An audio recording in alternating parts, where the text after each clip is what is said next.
অন্তর্বর্তীকালীন সরকারের উপদেষ্টা পরিষদ গতকাল 8টি সিদ্ধান্ত নিয়েছে।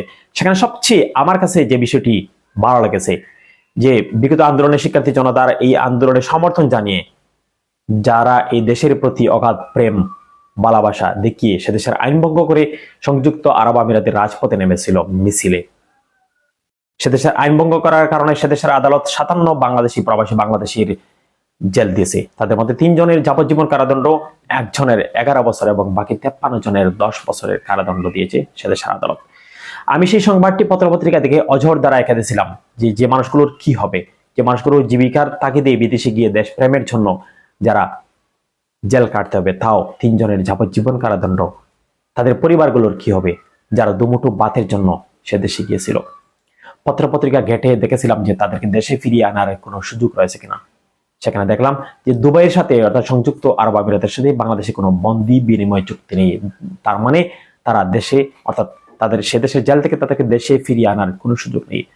অঝোর দ্বারা কেঁদেছিলাম আসলে কি হবে, দোয়া করেছিলাম আসলে এই মানুষগুলো যারা রুজির আশায় সে দেশে গিয়ে আজকে জেল কাটবে, হয়তো তাদের পরিবারের অনেকের লম্বা লম্বা ঋণও থাকতে পারে।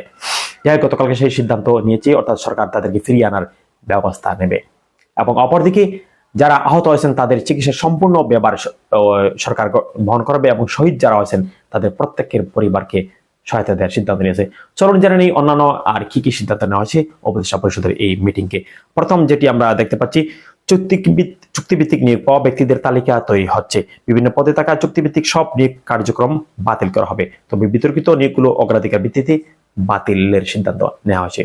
পদত্যাগের কারণে শূন্য হওয়া বাংলাদেশ ব্যাংকের গভর্নর ও ডেপুটি গভর্নর পদে শীঘ্রই নিয়োগ দেওয়া হবে। ডেপুটি গভর্নরদের শূন্য পদে নিয়োগের জন্য সুপারিশ করতে 3 সদস্যের একটি সার্চ কমিটি গঠন করা হয়েছে। কমিটির সদস্যরা হলেন মুসলিম চৌধুরী, আহসান ইচ্ছে মনসুর ও নজরুল ইসলাম। অন্য সিদ্ধান্তের মধ্যে রয়েছে কোটা সংস্কার আন্দোলনে আহতদের চিকিৎসার সম্পূর্ণ ব্যয় সরকারের পক্ষ থেকে বহন করা হবে। এজন্য তাদের তালিকা দ্রুত করা হবে। কাজটি সহজ করতে স্বাস্থ্য মন্ত্রণালয় সব হাসপাতালকে প্রয়োজনীয় নির্দেশনা দেবে, সে অনুযায়ী তালিকা করার কাজ এগিয়ে নেওয়া হবে। অপরদিকে আন্দোলনে শহীদদের প্রত্যেকের পরিবারকে সহায়তা দেওয়ার সিদ্ধান্ত নেওয়া হয়েছে। কোটা সংস্কার আন্দোলনের সমর্থনে বিক্ষোভ করে সংযুক্ত আরব আমিরাতে গ্রেপ্তার ও সাজা পাওয়া 57 বাংলাদেশের মুক্তির জন্য পদক্ষেপ নেওয়ার সিদ্ধান্ত হয়েছে। এজন্য অবিলম্বে আলোচনা শুরু করবে পররাষ্ট্র মন্ত্রণালয়। প্রয়োজনে প্রধান উপদেষ্টা ডক্টর মোহাম্মদ ইউনূস সংযুক্ত আরব আমিরাতের সরকারের সঙ্গে কথা বলবেন। ধর্মীয় সংখ্যালঘুদের অপর সহিংসতার ঘটনা প্রতিহত করা হবে। প্রধান উপদেষ্টা জরুরি ভিত্তিতে ধর্মীয় সংখ্যালঘু সম্প্রদায়ের নেতা ও তাদের প্রতিনিধিত্বকারী সংস্থাগুলোর সঙ্গে আলোচনা করবেন। আগামী শনিবার 17 আগস্ট থেকে মেট্রো রেল চালু করা হবে, তবে কাজীপাড়া ও মিরপুর 10 স্টেশনে ট্রেন থামবে না। এই দুটি স্টেশনের সংস্কার শেষে দ্রুত খুলে দেওয়া হবে।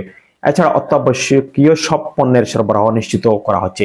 এই ব্যাপারে সংশ্লিষ্ট দপ্তর কর্তৃপক্ষকে প্রয়োজনীয় নির্দেশনা দেওয়া হয়েছে। প্রিয় দর্শক, এই ছিল আমাদের কাছে এই মুহূর্তের সর্বশেষ তথ্য। সবাই ভালো থাকুন, সুস্থ থাকুন, আল্লাহ হাফেজ। ভিডিওটি ভালো লাগলে অবশ্যই শেয়ার করবেন।